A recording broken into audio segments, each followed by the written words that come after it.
Praise the Lord. Hallelujah. A kí gbogbo wa lórúkọ Olúwa Ọlọ́run àwọn ọmọ ogun. A sì gbàdúrà pé lórúkọ Jésù Kristi ọ̀rọ̀ Ọlọ́run tí a fẹ́ lọ gbọ́ ní àkókò yìí á tún ayé mi àti ẹ̀yin ṣe. Àmín. Ọ̀rọ̀ náà tá a fẹ́ gbọ́ lórúkọ Jésù Kristi á yí ayé wa padà. Àmín. Mo gbàdúrà lórúkọ Bàbá tó dá ayé àti ọ̀run lórúkọ yìí á rí àánú gbà. Àmín. Ojú òní tì wá. Àmín. Jésù Kristi Olúwa wa. Àmín. Àmín. Mo kí gbogbo ojú tó ń wò mí tó sì ń gbóhùn mi wípé a kú dédé àkókò tí a wà yìí, àsìkò lẹ́ǹtì, àsìkò ìrònúpìwàdà tí a wà yìí. Mo gbà ládùúrà pé àsìkò náà lórúkọ Jésù kò ní lọ lórí wa lásán. Àmín. Ohun tí a fẹ́ fi gbara wa níyànjú ní àkókò yìí òun ni agbára àwẹ̀ àti ìrònúpìwàdà. Agbára àwẹ̀ àti ìrònúpìwàdà. Ní àkọ́kọ́, kí lóhun tí a ti ń pè ní àwẹ̀? Àwẹ̀ ni ìgbésẹ̀ ìrìnàjò ẹ̀mí tí ènìyàn máa ń rìn láti kọ ohun adùn ayé sílẹ̀ láti wá ojú rere Ọlọ́run. Ohunkóhun tí ènìyàn bá ń ṣe, tí èèyàn kọ adùn ayé, tí èèyàn fi sílẹ̀ sí apá kan, in the name of pé a fẹ́ wá ìrànlọ́wọ́ Ọlọ́run tàbí a fẹ́ wá ojú rere Ọlọ́run fún ọ̀ràn kan tàbí èkejì, òun là ń pè ní àwẹ̀. Èèyàn lè decide pé òun ò jẹun for some time or for some period of time gẹ́gẹ́ bí irú tí àwọn onígbàgbọ́ tá à ń rìnrìn àjò rẹ̀ lọ́wọ́lọ́wọ́ báyìí. You understand? So àwẹ̀ ni. Ṣùgbọ́n àwọn ìgbésẹ̀ kan wà tó máa ń jẹ́ kí àwẹ̀ ènìyàn kó ní agbára. Bí ènìyàn bá mú ìrìnàjò kúrò nínú àwẹ̀ tí kò fi kún, àwẹ̀ téèyàn gbà kò ní ìtumọ̀. Àwẹ̀ téèyàn gbà ó já sí asán, nítorí pé àwọn kan wà tó ṣe pàtàkì even ju àwẹ̀ tó ń gbà lọ, èyí tí Ọlọ́run máa ń wò nínú ìrìnàjò ayé ẹ̀dá tó ń wá ọ̀run wípé ǹjẹ́ ni ǹjẹ́ ó ṣe tán. Tá a bá wo ìwé Isaiah chapter 58 from verse 3 to 4, àwọn ìránṣẹ́ Ọlọ́run, àwọn ọmọ Ísírẹ́lì wọ́n ń gba àwẹ̀ sí Ọlọ́run. Olúwa sọ fún wọn pé wọ́n wá ní òye wípé Ọlọ́run ò ka àwẹ̀ wọn sí. Ọlọ́run kò ṣe kí ni kò ka àwẹ̀ wọn sí. Ọlọ́run ò tiẹ̀ rí wọ́n gba àwẹ̀. Wọ́n máa ń béèrè ìbéèrè lọ́wọ́ Olúwa, kí ló dé tí àwa fi ń gba àwẹ̀ tí ìwọ kò rí? Kí ló dé tí àwa fi ń jẹ ọkàn wa níyà tí ò tiẹ̀ kà sí? Ẹ bá mi ṣí ìwé Isaiah chapter 58 verse 3 and 4 kásáré gbọ́n tí Bíbélì sọ nípa ẹ̀. Yes. Nítorí kí ni àwa ṣe ń gbààwẹ̀ Ẹ gbọ́ tí ìwọ kò sì rí? Yes. Nítorí kí ni àwa ń jẹ ọkàn wa ní ìyà tí ìwọ kò sì mọ̀? Yes. Kíyèsí, ní ọjọ́ àwẹ̀ yín ẹ̀yin ṣe afẹ́. Ẹ gbọ́, ó ní ọjọ́ àwẹ̀ yín ẹ̀yin ṣe afẹ́. Ìtumọ̀ pé wọ́n sì ń ṣe afẹ́ ayé, wọn ò kọ ohun adùn ayé, wọn ò kọ sílẹ̀, wọ́n kàn ń febi panú lásán. Olúwa ní wọn ò rí. Yes. Ẹ sì ń fi agbára múni ṣe gbogbo iṣẹ́ yín. Kíyèsí, ẹ̀yin ń gbààwẹ̀ fún ìjà àti awọ̀ àti lílù. Ó ti tó bẹ́ẹ̀. Ẹ gbọ́, ṣẹ́ni téèyàn bá ń gba àwẹ̀, ohun tó máa ń fún àwẹ̀ ní agbára rèé. O gbọ́dọ̀ jẹ́ ìrònúpìwàdà. Ó wà lára tó máa ń jẹ́ kí àwẹ̀ kó ní agbára. Àwẹ̀ tó ń gbà tí ò kọ ẹ̀ṣẹ̀ sílẹ̀, òun gbààwẹ̀ òun febi panú, ṣùgbọ́n sinful habit, ìgbésí ayé ẹ̀ṣẹ̀ ò yẹra fún. Worldly pleasures, àwọn ohun adùn ayé ò yẹra fún àkókò tó fi ń gba àwẹ̀ yẹn. Àwẹ̀ rẹ kò lè ní ìtumọ̀ níwájú Ọlọ́run. Nítorí ẹ̀ ni mo ṣe ń rọ gbogbo àwa tí à ń gbààwẹ̀ lọ́wọ́lọ́wọ́ báyìí. Bí àwẹ̀ 40 days bá tán, àwọn ọ̀pọ̀lọpọ̀ àtúntò máa gba àwẹ̀ torí pé ọjọ́ àwẹ̀ ò lópin. A lè máa gba àwẹ̀ ọjọ́ 3, ọjọ́ 4 lórí nǹkan kan. Ṣùgbọ́n tí a bá kí ń yẹra fún ìgbésí ayé ẹ̀ṣẹ̀, àwẹ̀ yẹn kò jẹ́ nǹkan kan níwájú Ọlọ́run. Ẹgbọ́n tí Bíbélì yẹn sọ, wọ́n ń gba àwẹ̀, Ọlọ́run ò rí o. Wọ́n ń gba àwẹ̀, wọ́n ń jẹ ọkàn níyà tí Ọlọ́run ò kà sí o. Nítorí pé Olúwa sọ pé nítorí pé ẹ̀yin ṣe afẹ́. Àìmọye àwọn nǹkan mìíràn téèyàn máa ṣe gẹ́gẹ́ bí ìtọ́ni Ọlọ́run nínú Bíbélì, èyí tí ó tiẹ̀ tó wá lágbára ju àwẹ̀ lọ, èyí tí Ọlọ́run kà sí fún wa. Ẹ já lọ sínú ìwé Àìsáyà náà bákan náà, orí 6, láti ẹsẹ̀ 6. Kí ló sọ? Àwẹ̀ tí mo yàn kọ́ èyí. Ẹ gbọ́, àwẹ̀ Olúwa ní àwẹ̀ tóun yàn kọ́ ní èyí. Láti tú ọjà ìṣòdodo. Ó ní láti tú ọjà àìṣòdodo. Ó tún wí pé ẹ yẹra fún ẹ̀ṣẹ̀. Ohunkóhun tí kìí ṣe òdodo nígbà tó bá ń gba àwẹ̀, Olúwa ní tóun ní inú dídùn sí lélẹ́yìí. Ká tú ọjà àìṣòdodo, ká yẹra fún àìṣòtítọ́, ká yẹra fún àìṣòdodo. Nítorí Jésù Kristi òun ni òtítọ́ àti ìyè. Ká di Jésù Kristi mú gẹ́gẹ́ bí Olúwa àti olùgbàlà wa. Yes. láti tú ẹrù wíwo àti láti jẹ́ kí anilára lọ lọ́fẹ̀ẹ́. Ẹ gbọ́, àwọn ènìyàn tẹ́nìyàn ní lára láti jẹ́ kí wọ́n lọ lọ́fẹ̀ẹ́. Ohun tí àwẹ̀ gangan tí Olúwa ń béèrè fún òun ni wípé fífẹ́ ọmọ làkejì rẹ gẹ́gẹ́ bí ara rẹ. Ìwọ tí ò fẹ́ ọmọ làkejì rẹ gẹ́gẹ́ bí ara rẹ tó ní òun gbààwẹ̀, ó kàn fi bí panú lásán ni o. Ẹ gbọ́, ó ní títú ọjà àìṣòdodo, ó ní jẹ́ kí ẹni tí ànílára kó ṣe kí ni kó lọ lọ́fẹ̀ẹ́. Ó tún tó máa fẹ́ràn ọmọ làkejì rẹ gẹ́gẹ́ bí ara rẹ, ò ní fẹ́ ṣe àìdásí. Nítorí pé òun fi àwẹ̀ yẹn òfin wo ojú rere Ọlọ́run ni. Owó ò lè máa lé ẹnìkan lára kó máa ṣàìdásí ẹnìkan kó rẹ̀ ní òun wá ìdùnnú Ọlọ́run. Kò ṣeé ṣe o.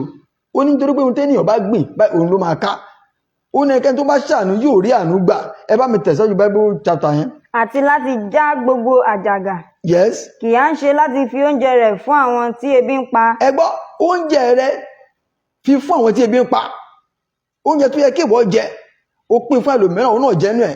Àwẹ̀ nìyẹn. Àwẹ̀ tó tọ́ èyí tí Ọlọ́run béèrè fún nìyẹn. Tó bá ń ṣètọrẹ àánú, Jésù wípé nígbà tó ń wà ní ìhòòhò, ó ní ẹ daṣọ bò òun. Nígbà tí ebi ń pa òun, ó ní ẹ fún òun lóúnjẹ. Nígbà tí òǹgbẹ ń gbé òun, ó ní ẹ fún òun lómi mu. Àwẹ̀ gangan tí Ọlọ́run ń béèrè nìyẹn. Ohun tá à ń sọ ni wípé bí ènìyàn bá fi bí panú lásán tí ó bu àwọn ìgbésẹ̀ ìrìn àjò ikú, àwẹ̀ yẹn ò lè ní ìtumọ̀.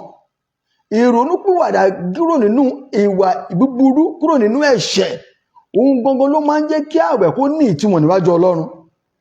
Ǹjẹ́ ìwọ tó ń gbọ́ mi, tó ń wò mí, àwẹ̀ tó ń gbà lọ́wọ́lọ́wọ́ ẹ̀, ǹjẹ́ o kọ ẹ̀ṣẹ̀ rẹ sílẹ̀ bí? Àwọn ìgbésẹ̀ ayé tó ń gbé ká tó bẹ̀rẹ̀ àwẹ̀ Lẹ́ǹtì yìí, ǹjẹ́ o yẹra fún wọn bí? Kí àwẹ̀ tó ń gbà kó lè jẹ́ ìtumọ̀ níwájú Ọlọ́run, kí àwẹ̀ rẹ kó má bàa lọ lásán. Nítorí àwọn bàbá ńlá tó gbà àwẹ̀ 40 days 40 nights nínú Bíbélì, wọ́n yẹra kúrò nínú afẹ́ ayé, wọn ò ṣe afẹ́. Mósè gba tiẹ̀, Èlíjà gbà, Jésù Kristi náà gbà, ó lọ sí aginjù kó lè mójú kúrò lóhun ti ayé. Nínú aginjù tó wà, Sàtánì tún gbé ohun ayé, ó tún lọ gbé bá ń bẹ̀, ó tún lọ dán wò, ó fi ògo ayé wọ̀n. Jésù ní padà lẹ́yìn mi wọ Sàtánì. Praise the Lord. So mo ń rọ ẹ̀yin náà táwa wọ́n tá à ń gbẹ̀rẹ̀ lọ́wọ́lọ́wọ́ báyìí, ẹ jẹ́ ká mú ìrònúpìwàdà ká mú ní òkòkòdù, ká ronúpìwàdà kúrò gbogbo ẹ̀ṣẹ̀ wa, kí àwẹ̀ tá à ń gbà kó lè jẹ́ ìtumọ̀, kó lè ní agbára níwájú Ọlọ́run. Yes, ẹ bá mi tẹ̀síwájú bẹ̀rẹ̀. Àti kí ìwọ kí ó mú àwọn òtòṣì tí a tì sóde wá sí ilé rẹ̀. Yes. Nígbà tí ìwọ bá rìn àrìn òwò, kí ìwọ kí ó bò ó. Yes. Kí ìwọ kí ó sì máa fi ara rẹ pamọ́. Yes. Kúrò lọ́dọ̀ ẹran ara tìrẹ. Yes. Ẹ kà sísàlẹ̀ sí. Nígbà náà ni ìmọ́lẹ̀ rẹ yóò bẹ̀ jáde yóò wúrọ̀. Olúwa ń jẹ́ kó yé èmi àti rẹ pé nígbà tó bá ń ṣe àwọn iṣẹ́ wọ̀nyí, tó rí ẹni tó wà ní ìhòòhò tó daṣọ bò, ẹni tẹ́bí ń pa ó fún ní oúnjẹ, ó tú ọ̀já àìṣòdodo. Ó ní nígbà náà ni kí ni ìmọ́lẹ̀ rẹ, kí ló sọ? Nígbà náà ni ìmọ́lẹ̀ rẹ yóò bẹ̀ jáde bí òwúrọ̀. Ó ní nígbà náà ni ìmọ́lẹ̀ rẹ yóò bẹ̀ jáde bí òwúrọ̀. Ẹ gbọ́ àwọn ìlérí tó Olúwa ṣe fún gbogbo ẹni tó bá ń ṣe iṣẹ́ wọ̀nyí. Àwọn tó ń fún àwẹ̀ ní agbára, bá a ṣe ń gbẹ̀rẹ̀ lọ́wọ́lọ́wọ́, ẹ jẹ́ ká máa ṣàánú, ká ronúpìwàdà, ká máa ṣoore pẹ̀lú àwẹ̀ tá à ń gbà. Èyí ló máa fún àwẹ̀ wa ní agbára. Èyí ló máa jẹ́ kí àwẹ̀ wa kó dé ibi tó yẹ kó dé. Kì í ṣe kákan febi parun lásán. Ẹlòmíràn gbẹ̀rẹ̀ látàárọ̀ di ìrọ̀lẹ́ di aago 6. Bó bá ti bírèkì báyìí, ó ti bẹ̀rẹ̀ normal way of life nìyẹn. Ó dẹ̀ ní kí àwẹ̀ ogójì ọjọ́ tó ń gbà, ó dẹ̀ ní kó sì tẹ̀wọ́ gbà. Yes, tẹ̀síwájú. Ìlera rẹ̀ yóò sọ jáde kánkán. Yes. Òdodo rẹ̀ yóò sì lọ ṣáájú rẹ̀. Ògo Olúwa yóò kó ọ jọ. Praise the Lord. Hallelujah. Àwọn ìlérí Olúwa ni nítorí àkókò wa, tá a bá kà sí dé verse 12, àgbọn tí Olúwa sọ Isaiah 58 from verse 3 to verse 12, a rí ìlérí tí Olúwa ṣe fún gbogbo ọkàn tó bá gba àwẹ̀ tó tọ́. Ó ní irú àwẹ̀ báyìí kọ́ lèmi yàn, kì í ṣe kẹ́kọ̀ọ́ fi panu yín lásán. Tẹ́ ẹ bá fi panu yín gbọ̀nyàn òun, tí ẹ bá ti ṣe ìfẹ́ òun, Ọlọ́run àlàkẹ́ máa ṣorí kẹ́ nífẹ̀ẹ́ ọmọ àlà gẹ́gẹ́ bí ara yín, ó ní àwẹ̀ yín, ó ní asán ni. Praise the Lord. Ẹ gbọ́, ara àwọn tó máa ń fún àwẹ̀ ní agbára. We are talking about the power of fasting and repentance. Ohun tó máa ń fún àwẹ̀ ní agbára, ohun àkọ́kọ́ ni ìrònúpìwàdà. Abstaining from sinful habits of worldly life pleasures. Ohun máa fún àwẹ̀ ní agbára, àwẹ̀ ní agbára. Ohun kejì ni pé àwọn ọ̀rọ̀ tó ń sọ jáde nígbà tí o bá ń gba àwẹ̀, which is the prayer. Bó o bá gba àwẹ̀, tí o gbàdúrà àwẹ̀ rẹ asán ni o. Kó kàn máa gbààwẹ̀ kó máa gbàdúrà ó tó pé you are fasting without a purpose, àwẹ̀ yẹn asán ni o. Nígbà tó bá ń gbààwẹ̀ tó sì ń gbàdúrà òun ló máa fún àwẹ̀ ní agbára. Ẹgbọ́n tí Matthew chapter 17 verse 21 sọ, Jésù sọ fún àwọn ọmọlẹ́yìn rẹ̀ nígbà tó fẹ́ lé ẹ̀mí èṣù jáde kúrò ní ìránṣẹ́ yẹn, Jésù wọn ò lè ṣe, wọn ò lè lé ẹ̀mí wárápá yẹn, wọn ò lè lé kúrò. Jésù wá sọ wípé yípe èèyàn onígbàgbọ́ kékeré, yípe tó ráì nígbàgbọ́ yìí ni, yípe ṣùgbọ́n irú èyí kì í jáde láì ṣe nípa àwẹ̀ àti àdúrà. Àwẹ̀ ní agbára, ṣùgbọ́n ẹ jẹ́ ká gba àwẹ̀ bó ti tọ́ àti bó ti yẹ kí àwẹ̀ kó lè fi agbára rẹ̀ hàn. Tẹ́ bá wo ìwé Esther chapter 16 verse 17, nígbà tí àparọ́mọ́ Módékà àwọn Júù nípa ọwọ́ Hámánì tí ọba pàṣẹ wípé kí wọ́n lọ pa gbogbo Júù run, tí ọ̀rọ̀ ẹ dé ọ̀dọ̀ Esther sọ fún Módékà àti gbogbo àwọn Júù pé ẹ lọ gba àwẹ̀ ọjọ́ 3, àtọmọdé àtàgbà kí wọ́n lọ gba àwẹ̀, wípé òun fẹ́ lọ sí ọ̀dọ̀ ọba léyìí tó lòdì sí òfin, wípé tóun bá máa ṣègbè kóun ṣègbè. Ṣùgbọ́n kí Esther tó gbégbèsẹ̀ yẹn, kí ló kọ́kọ́ ṣe? Ó ní kọ́kọ́ lọ gba ọjọ́ 3 náà. Nígbà tí ó di ọjọ́ 4 tí wọ́n ti ń gba àwẹ̀ yẹn, Esther ṣẹ̀ wá lọ ààfin ọba, ó sì rí ojú rere ọba gbà. Ó túmọ̀ sí pé agbára ń bẹ nínú àwẹ̀ bí ènìyàn bá gbà bó ti tọ́ àti bó ti yẹ. Tó ń gbàwẹ̀ bó ti tọ́ tó ti yẹra fún ẹ̀ṣẹ̀ àti tọ́ àti bó ti yẹ. Praise the Lord. Hallelujah. Tá bá wo ìwé 2 Chronicle chapter 20 verse 3, Chronicle kejì orí 20 ẹsẹ̀ 3, Bíbélì pé ó ní Jèhóṣáfátì nígbà tá a sọ fún Jèhóṣáfátì pé àwọn ará Móábù, Ámónì, Édómù wọ́n ti wá, wọ́n fẹ́ fi ogun jà Jèhóṣáfátì gẹ́gẹ́ bí ọba tó jẹ́ àti àwọn Ísírẹ́lì, àmì àwọn gẹ́gẹ́ bí ọba Júdà. Ẹgbọ́n tí Jèhóṣáfátì ṣe ó lọ wọ ojúrere Ọlọ́run nípasẹ̀ àwẹ̀. Ẹ má yẹ ká gbàgbé Jèhóṣáfátì jẹ́ ẹni rere. Nígbà tí ọba Ábù pè pé kó lọ bóun jagun tí àwọn ológun tó ka mọ́, Bíbélì wípé ó ní Ọlọ́run sì dìde fún ìrànlọ́wọ́ Jèhóṣáfátì nítorí pé a rí ohun rere kọ sílẹ̀ nípa rẹ̀. Ire tí Jèhóṣáfátì ṣe nípa mímú ohun Ọlọ́run àjè kúrò ní tẹ́ḿpìlì, nípa yíyalé Ọlọ́run sí mímọ́, nípa wíwàásù káàkiri, mímú àwọn èèyàn wá kúrò ní òkùnkùn wá sínú ìmọ́lẹ̀, òun jẹ́ ohun rere tí Olúwa kọ sí. Nítorí ìdí Olúwa dìde ìrànlọ́wọ́ fún nígbà tó wà lójú ìjà, nígbà tó wà nínú ìṣòro.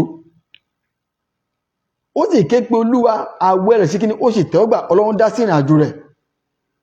Praise the Lord. Hallelujah. Ẹ jẹ́ ká tún lọ wo ìtàn Jónà orí 3 láti ẹsẹ̀ 2 dé ẹsẹ̀ 10. Ẹ máa bá mi kà ní kọ̀ọ̀kan. Dìde. Jónà chapter 3 verse 2. Ẹ gbọ́. Dìde. Yes. Lọ sí Nínéfè, ìlú láàrin, kí o sì kéde sí Yes. ìkéde tí mo sọ fún ọ. Yes. Jónà sì dìde, ó sì lọ sí Nínéfè gẹ́gẹ́ bí ọ̀rọ̀ Olúwa. Yes. Nínéfè sì jẹ́ ìlú ńlá gidigidi tó rin ìjọ 3. Jónà sì bẹ̀rẹ̀ sí wọ inú ìlú náà lọ ní ìrìn ìjọ kan. Ó sì kéde, ó sì wí pé níwọ̀n 40 ọjọ́ sí a ó bí Nínéfè wò.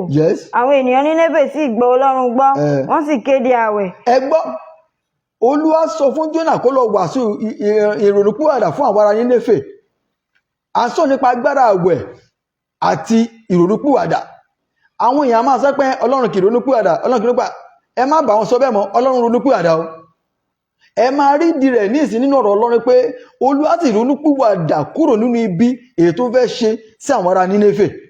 Nítorí pé àwọn èèyàn náà ṣe kí ni wọ́n ronúpìwàdà. Nítorí pé ìjìyà ló ń bẹ fún ẹlẹ́ṣẹ̀. Bí ẹlẹ́ṣẹ̀ bá ti ronúpìwàdà, Ọlọ́run àti ronúpìwàdà kúrò ní ìjìyà tó fẹ́ ṣe fún àwọn ẹlẹ́ṣẹ̀. Àwọn ọba sì kéde pé kó lọ ṣe kí ni, kó gbààwẹ̀, kó olúkúlùkù kó yí padà. Ẹ bá lọ sí verse 9 nítorí àkókò wa. Ta ni lè mọ bí Ọlọ́run yóò yí? No, verse 8 rather, verse 8.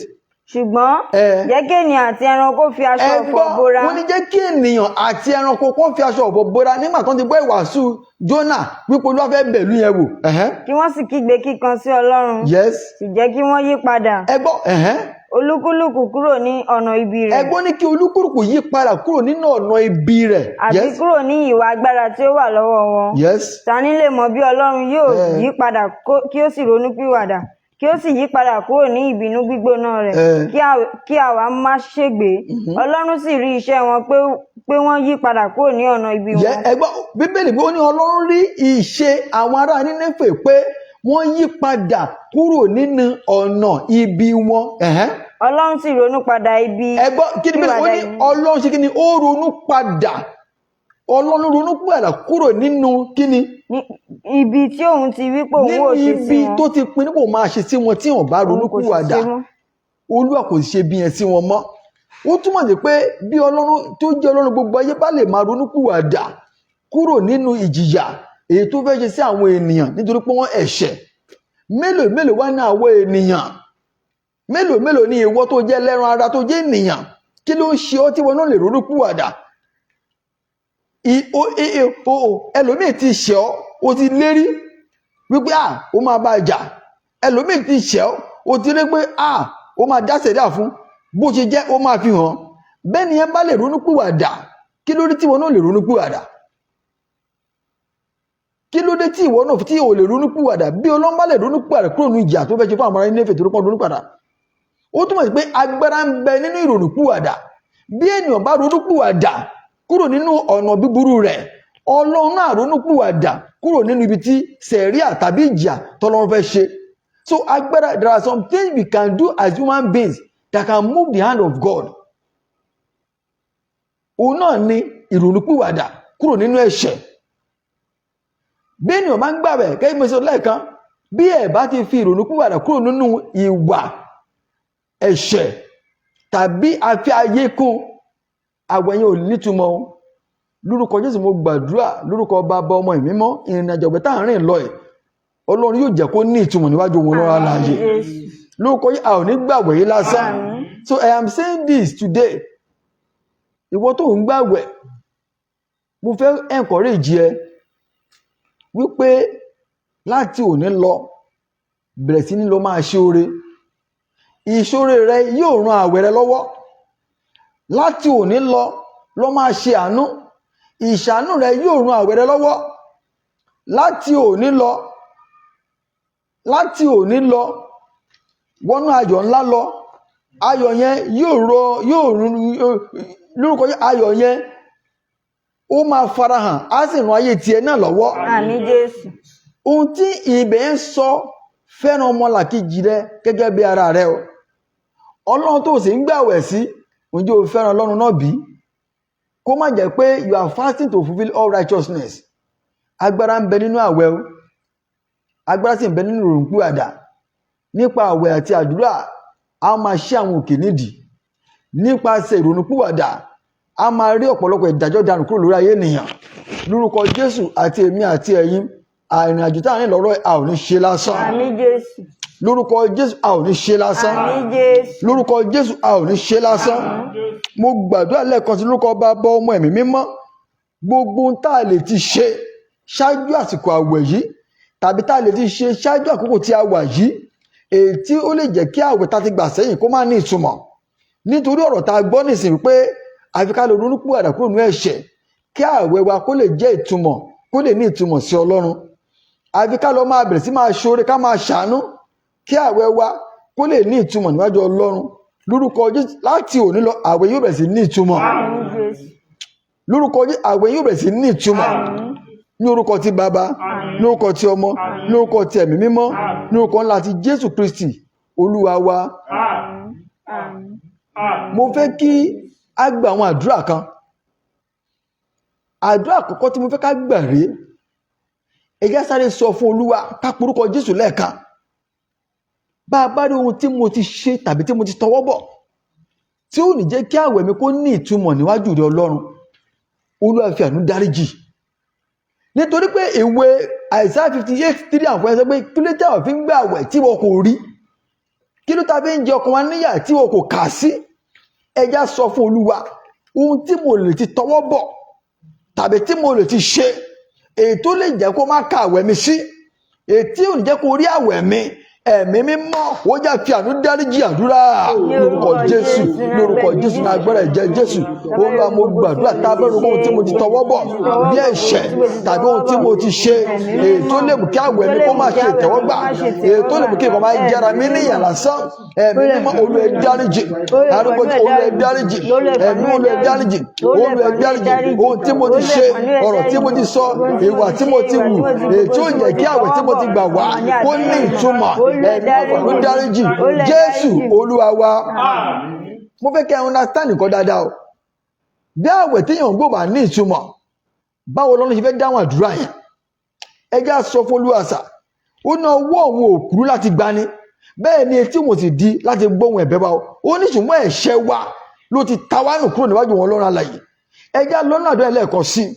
Olú ẹ̀ṣẹ̀ wo ni mo jogún bá? Ẹ̀ṣẹ̀ wo ni mo fọwọ́ fà? Ẹ̀ṣẹ̀ wo la sún mi dá? Ètò lè jẹ́ kí àwẹ̀ mi kó dàbí ìjìyà lásán. Ẹ̀mí mímọ́ Olúwa fi àánú dáríjì àdúrà lórúkọ Jésù ló mú gbàdúrà. Gbogbo ẹ̀ṣẹ̀ tí mo jogún bá, ẹ̀ṣẹ̀ kẹ́ṣẹ̀ ni tí mo fẹnu sọ ni, èyí tí mo tún mi dá ni, èyí tí ó lè jẹ́ kí àdúrà mi kó ṣe tẹ́wọ́gbà. Ẹ̀mí mímọ́ Olúwa ẹ dáríjì mi lórúkọ Jésù. Olúwa ẹ dáríjì, arúgbó ẹ dáríjì, Olúwa ẹ dáríjì, ẹ̀mí mímọ́ Olúwa ẹ dáríjì mi.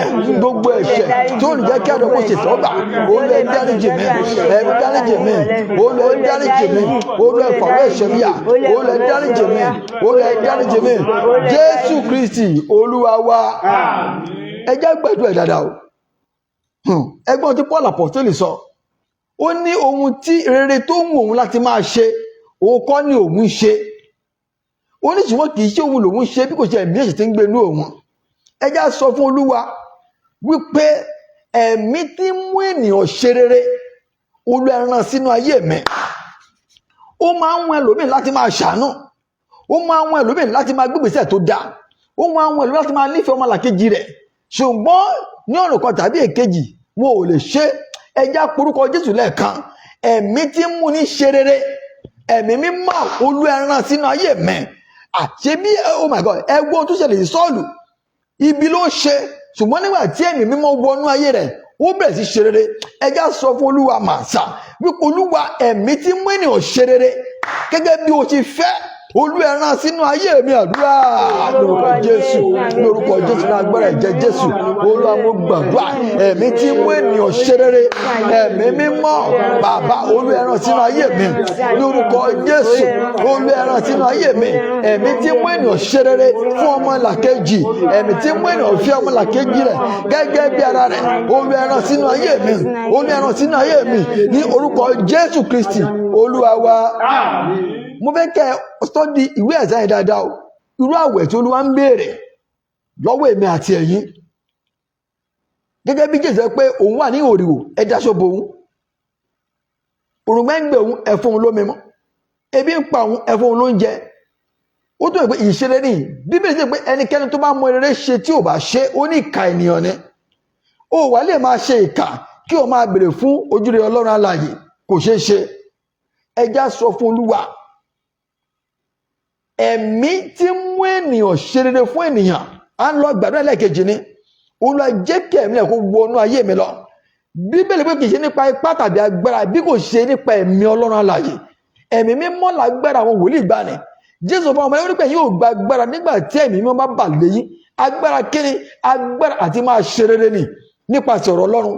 Ẹ já sọ fún Olúwa, mú ẹ̀mí agbára téèyàn fi ń ṣe rere, ẹ̀mí agbára téèyàn fi ń ṣe àánú, ẹ̀mí agbára tí òun fi ọmọ làkejì gẹ́gẹ́ bí ara rẹ̀, Olúwa ẹ rán sínú ayé mi. Àdúrà lórúkọ Jésù lórúkọ Jésù gbàdúrà ẹ̀mí agbára téèyàn fi ń ṣe rere fún àwọn ènìyàn, téèyàn fi ń ṣe àánú, ẹ̀mí mímọ́ ó yẹ gbé wọ̀ mí, Olúwa gbé wọ̀ mí, Olúwa gbé wọ̀ mí, Olúwa gbé wọ̀ mí, Olúwa gbé wọ̀ mí, ẹ̀mí mímọ́ gbé wọ̀ mí, Olúwa gbé wọ̀ mí, Olúwa gbé wọ̀ mí. Jésù Olúwa wa. Ẹ jẹ́ gbàdúrà gbogbo ẹ̀mí ètí Sátánì ti rán sínú ayé mi tí ò jẹ́ kí n mọ bí èèyàn ṣe máa ṣe rere, ó lè bá mi fi iná lé jáde. Àwọn èèyàn kan wà, wọ́n jí láàárọ̀ báyìí èrò burúkú ni, ìkà ni. àwọn ènìyàn míì wà Sátánì ti gbé wọn wọ̀ láti máa ṣiṣẹ́ ibi, láti jẹ́ òǹjíṣẹ́ fún Sátánì.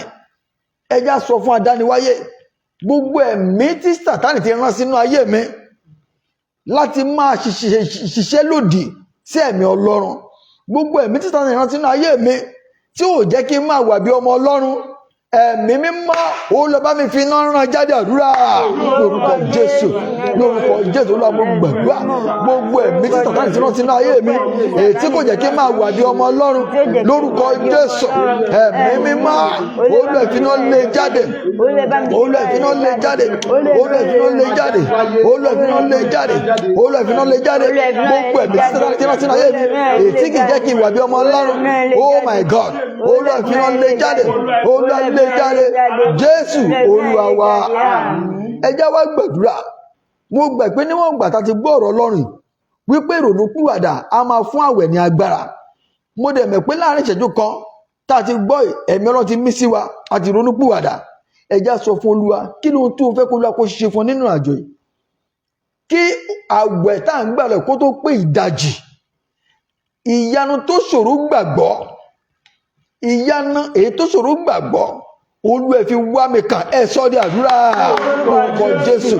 Ní agbára ẹ̀jẹ̀ Jésù, Olúwa kí àwẹ̀ tí a gbà kó tó dájì, ìyanu tó ṣòro gbàgbọ́, ìtúsílẹ̀ tó ṣòro gbàgbọ́, Olúwa fi wá mi kàn lórúkọ Jésù.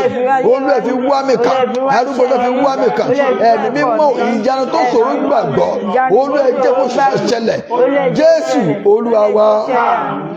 Mo fẹ́ sáré mú àrìnàjò kékeré kan. Nígbà tí Èlíjà tó pàdé obìnrin opó Sáréfátì, ó béèrè pé kí lohun tí ìwọ ní? Ìránṣẹ́ mi sọ wípé òun ò ní jù kòlòbó ìyẹ̀fun kékeré kan lọ àti òróró díẹ̀ káwọn fi dín kàrà káwọn sì jẹ kó àtọmọ kóhun sì kù. Bí ìránṣẹ́ ni ò bá ṣe oore fún Èlíjà, báwo ló ṣe máa rí ìyanu? Ó túmọ̀ sí pé bí ìránṣẹ́bìnrin yẹn ó ti ń gba àwẹ̀ tipẹ́ ṣùgbọ́n kò ṣoore, ṣùgbọ́n the moment tó rí ìránṣẹ́ Ọlọ́run láti ṣoore fún, Olúwa wá ro àwẹ̀ tó ń gbà àti ìṣoore rẹ̀, Olúwa rò papọ̀, ó fi yà lẹ́nu. Ìránṣẹ́ náà ṣe kí ni? Ó sì sí ìyàlẹ́nu. Ẹ já sọ fún Olúwa, ká porúkọ Jésù lẹ́ẹ̀kan.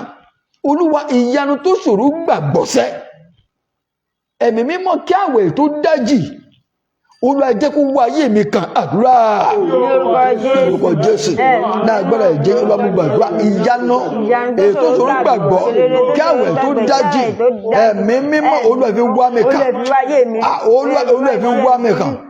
Ìyanu tó ṣòro gbàgbọ́, ẹ̀mí mímọ́ kí àwẹ̀ tá à ń gbà kó tó dájì, kó tó pé 40 ọjọ́, Olúwa jẹ́ kí ìyanu kó ṣẹlẹ̀, ìyanu kó ṣẹlẹ̀. Jésù Olúwa wa. Ẹ já sọ fún Olúwa, Olúwa, ohun tí mo gbé dání sọ di ògo fún mi. Ohun tí mo ṣe kí ni tí mo gbé dání, ohun tí ẹlòmíì ní, bọ́lá bá sọ di ògo fún, ìran rẹ̀ ò lè tòṣì mọ́ láyé. Ohun tí ẹlòmíì gbé dání, bọ́lá bá mí sí fún, ìran rẹ̀ ò tún wà bákan náà mọ́. Ẹ já sọ fún Olúwa, kí lóhun tí mo gbé dání Ọlọ́run ìyanu, kí lóhun tó ń bẹ lọ́wọ́ mi, ètò tó mú ìran mi kúrò nínú òṣì àti ìṣẹ́. Ohun tí mo gbé dání, ẹ̀mí mímọ́ Olúwa sọ di ògo ayérayé fún mi. Àdúrà Jésù lórúkọ Jésù. Náà gbọ́dọ̀ jẹ́ Jésù. Olúwa mo gbàdúrà, ohun tí mo gbé dání, ẹ̀mí mímọ́ ẹ̀bùn tó yọ̀ǹda fún mi, Olúwa sọ di ògo fún mi, Olúwa sọ di ògo fún mi, ògo ayérayé, Olúwa sọ di ògo ayérayé fún mi. Olúwa sí bàbá ní orúkọ Jésù Kristi Olúwa wa. Ní orúkọ Jésù, ní agbára ẹ̀jẹ̀ Jésù. Bàbá wa àti Ọlọ́run wa, a ti gbọ́ ọ̀rọ̀ rẹ gẹ́gẹ́ bẹ́ẹ̀ fi sí wa lẹ́nu. A ti gbọ́ ọ̀rọ̀ rẹ gẹ́gẹ́ bẹ́ẹ̀ fi sí wa lẹ́nu. Mo fẹ́ sọ̀rọ̀ àṣẹ sínú ayé àwọn ènìyàn báyìí lórúkọ Jésù Kristi.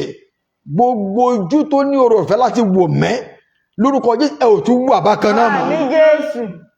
Nítorí pé ohun tí Ọlọ́run sọ fún Mósè ní wípé kó fi ejò amúbíiná kó fi rọ sórí igi, wípé gbogbo ọmọ Ísírẹ́lì tí ejò bá ti bùṣọ́, tán bá fi lè gbójú sókè tó fi wo ejò náà tá fi kọ́ sórí igi, ó ní wọ́n sì gba ìtúsílẹ̀, ó ní wọ́n sì gba àlàáfíà, mo wí lórúkọ Olúwa Ọlọ́run àwọn ọmọ ogun, gbogbo ojú tó ń wò mí lọ́wọ́lọ́wọ́ báyìí lórúkọ Jésù Kristi, nítorí pé èmi kọ́ lẹ̀ ń wò bí kò ṣe Jésù olùgbàlà èyí tó ń bẹ nínú mi. Mo wí lórúkọ Olúwa, gbogbo ibi tí ayé ti ń pọ́n ọ lójú lórúkọ Jésù ó yá lọ gba ìtúsílẹ̀. Àmín Jésù. Mo wí lórúkọ Jésù Kristi, àpáta ayérayé, ibi ìsádi wa, àní gbogbo ẹkún ìkọ̀kọ̀ tó ń sun yẹn, kí àwẹ̀ tó pé 40 ọjọ́ lórúkọ Jésù Ọlọ́run yóò nu omijé rẹ nù. Àmín Jésù. Mo wí lórúkọ Jésù Kristi, ó ní shall decree a thing and shall be established. Mo ń sọ̀rọ̀ sínú ayé rẹ, gbogbo ẹkún ìkọ̀kọ̀ tó ń sun yẹn, kí àwẹ̀ kó tó pé ìdajì, yálà ó gbàwẹ̀ tàbí ó gbàwẹ̀, as long as you have the grace to watch me, to listen to the voice of God from my mouth, I decree into your life. Mo sọ̀ṣẹ́ jáde lórúkọ Jésù, gbogbo ẹkún ìkọ̀kọ̀ tó ń sin yẹn lórúkọ Jésù kó tó pé 40 ọjọ́ tí àwẹ̀ ti bẹ̀rẹ̀, ó yá àwọn ọ̀run kó nu omijé rẹ nù kúrò. Àmín Jésù. Mo gbàdúrà ohun tó ń ti torí rẹ̀ gbàwẹ̀ fún, ohun tó ń ti torí rẹ̀ ṣe àìsàn fún, lórúkọ Jésù Kristi ó yá ọ̀run kó gbélé ọ lọ́wọ́. Àmín Jésù. Ní orúkọ Jésù Ọlọ́run kó gbélé ọ lọ́wọ́. Ní orúkọ ti Bàbá, ní orúkọ ti Ọmọ, ní orúkọ ti Ẹ̀mí Mímọ́, ní orúkọ Jésù Kristi Olúwa wa. Àmín, àmín, àmín ní orúkọ Jésù. Orúkọ èmi tí Olúwa lò fún yín ní àkókò yìí ó ní Pastor Jẹ́jẹ́lọlá Gbọ́láhàn láti ìjọ C&S Movement Church, Ayọ̀ ní o, Dove Cast Christ Assembly láti ìlú Ọbántòkò. Pastor Jẹ́jẹ́lọlá Gbọ́láhàn lórúkọ mi. Lórúkọ yìí mo gbàdúrà bẹ́ẹ̀ ṣe wò mí ní àkókò tẹ̀sí gbọ́ ọ̀rọ̀ Olúwa ní ẹnu mi, ọ̀rọ̀ náà yóò tún ayé yín ṣe, ọ̀rọ̀ náà yóò tún ayé ṣe. Ẹ má ká gbàgbé agbára àwẹ̀ àti ìrònúpìwàdà. Ìrònúpìwàdà ló ń fún àwẹ̀ wa ní agbára. A gbọ́dọ̀ kó ẹ̀ṣẹ̀ sílẹ̀, ká fún gbogbo tó ń jẹ ti ayé ká fi sílẹ̀ fún gbogbo àkókò yẹn. Lórúkọ yìí àwẹ̀ wa kò ní já sásán ní orúkọ Jésù Kristi Olúwa wa. Àmín, àmín, àmín lórúkọ Jésù. Àlàáfíà.